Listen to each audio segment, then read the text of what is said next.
Malama al mic. Pepe al beat.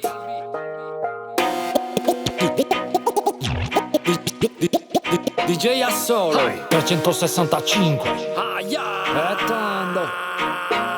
Sono passati 30 anni da quando mosi i primi passi sull'elettro, sin da piccolo ci chiamavano passi. Sul cartone nelle piazze senza pantaloni larghi, non sapevo cos'era. Non c'era scena, era per pochi, era all'inizio di un'era. La mia valvola di sfogo mi dava modo di esprimermi e brillare come l'oro. Mi sentivo come un tossico ammaliato dall'ero. Quando vidi la prima volta B-Street fremevo. La mia prima gemma ai 15 dormivo per strada, tra le luci del lampione in mezzo a chi si bucava. Non me ne fregava un cazzo, ero pieno di adrenalina. La strada mi dava forza come una madre adottiva. Fottevo la vita in rima per non farmi schiacciare. L'obiettivo era pensare senza stare a guardare. Bastava un pezzo di carta, una penna e sopra la base sputavo tutto il veleno per non stare più male. L'unico talento era il talento, ma quello reale, quello fatto di gavetta, di vita vera e indiretta, mica quella artificiale cresciuta a papà e caviale, dove tutto sa di plastica e senza anima uguale. Figli di papà viziati, pagliacci con la bandana,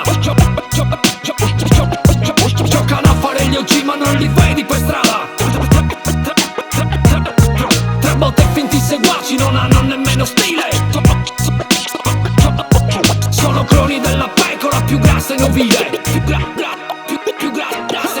Questi rapper da circo senza nemmeno rime buone, convinti di fare bene, distruggono ogni valore. Puttane con le catene del sistema padrone, che vuole solo pagliacci, capitalisti in visione, assuefatti di sprette e code con il sogno del Rolex. Nel mondo dell'illusione in cerca di approvazione. Tre botte finti seguaci, non hanno nemmeno stile. Sono cloni della pecora più grassa e nubile. Vorrebbero ma non possono, non hanno magime. La fine sarà l'inizio del nuovo prodotto in fiera. Nuovo giro di bandiera, nuovo giro di boa. Pioveranno nuove stelle dal cielo prese in affitto, dove l'ultimo arrivato serve solo il profitto. Tra squali affamati di carne fresca e di escada a tifo, messa lì come prodotto di un surrogato da schifo, dove la meta è il successo e l'accesso al materialismo, dove i sogni si perdono nell'abisso del nulla. Rimane solo il bambino nella culla che urla. Tra percentuali e royalty, magnacci sempre tramidi, pronti a fottere il prossimo sucker nel suo reality. Figli di papà viziati, pagliacci con la bandana,